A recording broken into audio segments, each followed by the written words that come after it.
Welcome to Subatomic Tanvi. Hi, everyone. So, what's the topic for today? Today we're going to be talking about something massive. Like, I ate too much pizza last night, massive? Well, that can feel massive too, but the massive we're referring to is the magnitude of its prediction in 1964. And in 2012, it was even actually observed by physicists. We're going to talk about the Higgs boson. I see. I also heard it's called the God particle. Are you going to take us to the Higgs boson temple or something? Well, before we talk about the God particle stuff, let's first talk about what the Higgs boson actually is. Let's go. Okay, so imagine a thick molasses field present everywhere in the universe. The more particles interact with the field, the more mass they gain. The less particles interact with the field, the less mass they gain. All right. Are we talking sugarcane molasses or the Higgs boson here? So, this thick molasses like field is what we're referring to as the Higgs field. And the Higgs boson is a particle associated with the Higgs field, which forms by the quantum excitation of the Higgs field. Hang on, there's too much to gather here. Can you break it down in more simple words? Let's do it. So imagine a really crowded room, which is the Higgs field. You're walking through that room. The more people you bump into, the harder it is to move through the crowd and the slower you move. Just like this, at the subatomic level, the more particles interact with the Higgs field, the slower they move. Understood.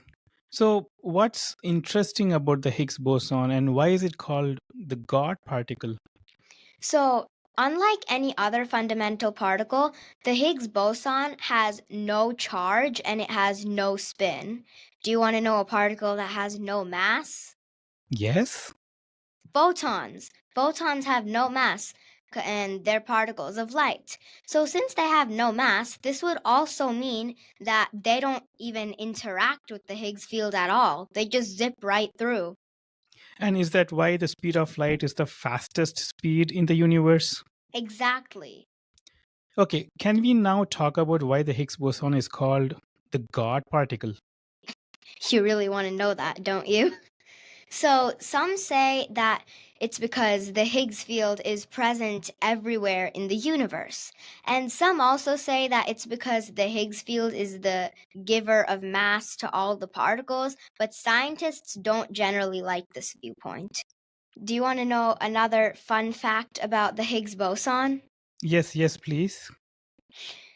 So, physicist Leon Lederman published a book in 1993 called The God Particle. If the universe is the answer, what is the question? But this wasn't the original title of the book. The original title was The Goddamn Particle. And Letterman named it the goddamn particle because he found it frustrating how hard it is to observe the Higgs boson. And obviously, his publishers did not like the name, so they changed it to the God particle.